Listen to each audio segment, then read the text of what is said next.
안녕하세요, 머니스택입니다. 오늘은 좀 큰 소식이 나왔죠. 스택스가 그레이스케일 투자 포트폴리오에 편입되었다는 소식을 전해드리려고 합니다. 그레이스케일이 스택스 신탁 상품을 출시했다는 게 어떤 의미를 갖는 건지 한번 분석해보도록 하고, 또 앞으로 스택스에 이게 어떤 영향을 미칠지도 한번 얘기해보도록 하겠습니다. 그럼 그레이스케일 스택스 트러스트에 대한 소식 지금 바로 시작할게요.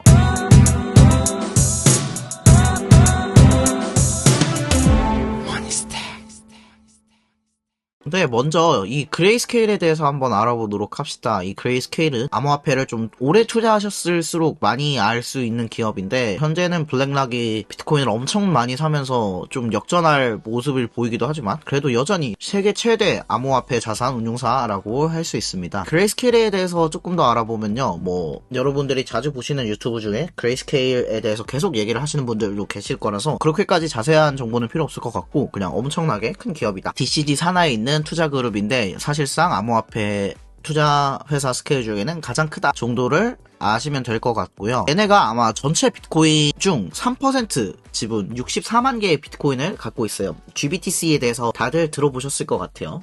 이 GBTC는 어떤 의미를 가졌냐면, 한마디로 말해서 기관 투자자나 돈 많은 개인들이 비트코인을 직접 손대지 않고도 비트코인을 살 수 있게 해주는 그런 의미를 갖는 상품이었어요. 이 GBTC, 그러니까 그레이스케일 비트코인 트러스트는 미국 SEC에 직접 등록이 되고, 규제를 준수하면서 투자자들한테 신뢰할 수 있는 방식으로 비트코인을 투자자들이 직접 구매하지 않고도 간접 투자할 수 있는 형태를 마련해준 상품이라고 생각하시면 돼요. 저희야 저희 돈 놓고 사면 되지만, 기관들이나 돈 많은 개인, 법인 이런 사람들은 회계장부에 기록도 해야 되고, 대차대조표는 어떻게 기록해야 되고, 이런 이슈가 많았는데, 그런 문제를 해결해준 게 이 그레이스케일의 GBTC 상품이었죠. 그래서 이 GBTC는 기관들이 투자를 할 수는 있었지만, 복잡하기도 하고, 현물화가 어렵고, 이런 것 때문에 GBTC 프리미엄이 붙기도 하고, 역프가 붙기도 하고, 이러면서 굉장히 비트코인을 추종하지만, 추종하지 않는 그런 자산이었지만, 최근 비트코인 ETF가 승인되고, 이더리움 ETF도 승인될 모습을 보이면서, 이더리움 ETF도 승인될 것만 같은 모습을 보이면서 굉장히 잘 나가고 있죠. 그래서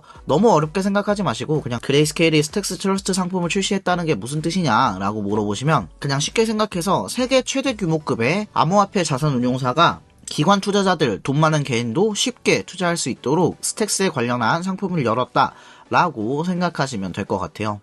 이 그레이스케일은 그레이스케일과 니어 트러스트 신탁 상품을 발매했습니다. 그럼 이 스택스도 GBTC랑 같은 의미를 갖게 되는 거예요. 기관 투자자들이 스택스에 직접 바이낸스나 이런 거 계좌를 설립하지 않고 대차대조표에 기록할 수 있는 그런 상품으로서의 스택스 투자 창구를 열어둔 거라고 생각하시면 돼요. 기관 투자자들은 절대로 우리 같지 않습니다. 저희는 저희 돈만 놓고 투자를 하면 되지만, 이 그레이스케일이 신탁 상품을 냈다는 건 매우 큰 의미를 갖습니다. 기관 투자자들이 합법적으로 스택스에 투자할 수 있는 키를 열어뒀다는 측면에서요. 조금 더 분석해보도록 할게요.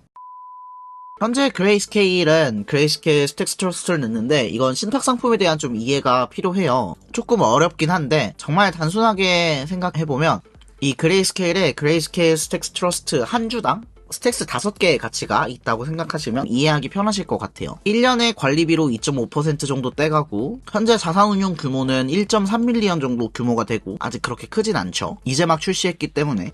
이 자료를 살펴보시면 AUM이 좀 늘긴 했지만 그렇게 다이나믹한 모습은 아니죠. 그냥 이제 정도라고 생각하시면 될 것 같아요. 그리고 이 그레이스케일에 다른 알트코인들이 있어요. 조금 같이 살펴보도록 합시다. BAT, BK, 체인링크, 디센트럴랜드, 파일코인 등등이 있는데 좀 살펴보도록 할게요. 이 AUM이 자산 운용 규모를 나타내는 말이거든요. 그래서 다양한 알트코인들이 있는데, 현재 스택스는 가장 낮은 규모를 띄는 걸 살펴볼 수 있죠. 다른 애들 대비 작게는 4배에서 크게는 10배 정도도 차이가 나는 걸 볼 수 있고, 아마 이건 그레이스케일을 통해 스택스에 투자하고 싶어요 라고 하는 기관 투자자들이 늘어나면 늘어날수록 이 AUM은 빠르게 증가하긴 할 거예요. 그런데 저는 스택스의 AUM이 크게 늘어날 거라고는 사실 생각하진 않아요. 적어도 당분간은요. 대신에 그레이스케일의 신탁 상품이 출시됐다는 건 이런 의미를 가져요. 저희도 사실 암호화폐판에 처음 들어왔을 때 친구들이 야 뭐 사? 물어보면 비트코인, 이더리움 사 라고 하지만, 저희도 결국 마찬가지로 더 높은 수익률을 찾게 되고, 그러면 저희가 알트코인을 찾게 되고, 그러면서 스택스까지 오게 된 거잖아요. 기관 투자자들도 똑같은 전철을 밟게 될 겁니다. 그럼 기관 투자자들도 암호화폐 불장, 강세장이 찾아오면 가장 먼저 볼 게 이 그레이스케일의 포트폴리오가 될 거예요. 이 암호화폐에서 최대 규모를 운영하고 있는 자산운용사인 그레이스케일이 어떤 코인들을 취급하고 있지? 라고 보면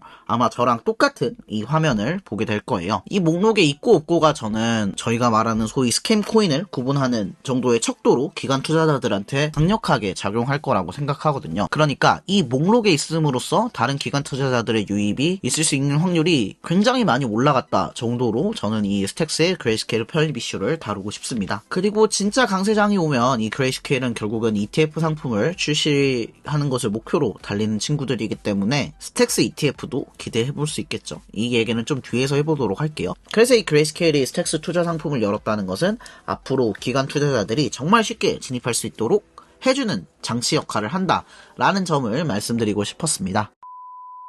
그래서 이 그레이스케일의 스택스 투자 신탁 상품 추가 소식에 어떤 반응이 나왔는지를 한번 살펴보도록 할게요. 먼저 스택스 재단은 다음과 같은 입장을 정했습니다. 그레이스케일에서 비트코인 레이어2인 스택스에 대한 새로운 트러스트 상품을 출시했습니다. 스택스가 비트코인 유동성 확보, 즉 SBTC를 확보함에 가까워짐에 따라 기관의 관심도 높아질 것입니다. 라는 언급을 했는데 그레이스케일이 이걸 리트윗을 했거든요. 그래서 우리는 스택스에 대한 기관의 관심에 대한 스택스 재단의 예측이 오를 수 있다고 생각합니다.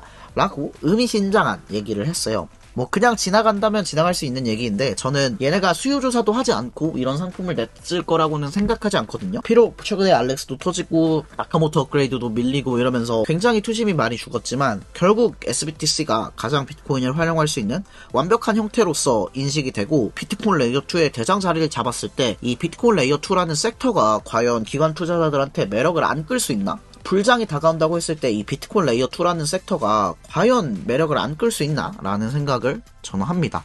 그래서 이 그레이스케일이 스택스 재단에 호응을 했다는 거, 자기네들도 기관의 관심에 대한 예측이 오를 수 있다고 생각한다는 트윗을 남겼다는 것 자체를 저는 굉장히 크게 보고 있어요. 그리고 실제로 최근 스택스에 대한 기관 투자자들의 언급이 정말 많이 늘어났죠. 바레크에서도 스택스가 시총 30등 안에 들어갈 거다라는 언급을 작년 연말에 했고, 제가 얼마 전 만들어드린 세계급 자산운용사 프랭클린 템플턴에서도 스택스를 언급했죠. 얘네가 그냥 언급만 했을까라는 생각을 저는 기본적으로 하기 때문에 이런 그레이스케일의 신탁상품 추가, 기관 투자자들의 스택스 언급, 이런 요소들이 결국은 기관 투자자들이 스택스에 들어올만 하다라는 어떤 힌트들을 계속 주는 것 같아서 저는 굉장히 좋게 생각을 하고 있어요. 이에 따른 스택스 공동 창립자 무니브 알리의 반응도 한번 보도록 하죠. 이더리움 ETF가 통과될 것으로 예상은 했지만 훨씬 빨리 일어났습니다. 이더리움 ETF는 스마트 컨트랙트를 위한 기술 플랫폼에 대한 노출을 제공합니다. 하지만 비트코인 ETF는 디지털 금, 화폐를 위한 것이라고 생각한대요. 그러니까 이더리움 ETF의 성격과 비트코인 ETF의 성격이 다르다고 생각한다는 거죠. 비트코인 레이어2는 비트코인을 스마트 컨트랙트를 위한 최신 레일의 화폐로 사용합니다. 비트코인 레이어2는 이더리움과 더 많은 공통점을 가지고 있습니다. 둘 다 기술 플랫폼입니다.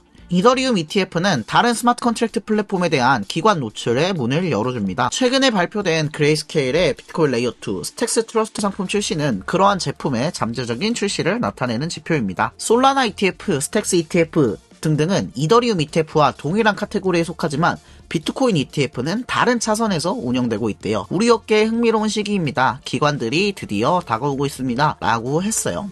그러니까 이 무니브 알리는 이 스택스 ETF도 언젠가는 일어날 수 있고, 그리고 아마 이더리움 ETF가 기술로서 가치평가를 받고 ETF에 승인이 됐듯이 스택스도 그런 루트를 밟게 될 거라는 얘기를 하고 있죠. 저도 이 입장에 동의합니다. 다만 시기의 문제라고 생각을 하고요. 그리고 시기의 문제이기도 하지만 그 시기를 잘 받는 시기에 올라오는 게 저는 더 중요할 거라고 생각해요. 제가 방금 언급드린 바네크나 프랭클린 템플턴도 그렇고, 얼마 전에 제스트 영상에서 언급드렸던 드레이퍼 어소시에이츠도 그렇고, 이 스택스에 대한 기관급 투자자들의 관심은 확실히 높아지고 있습니다.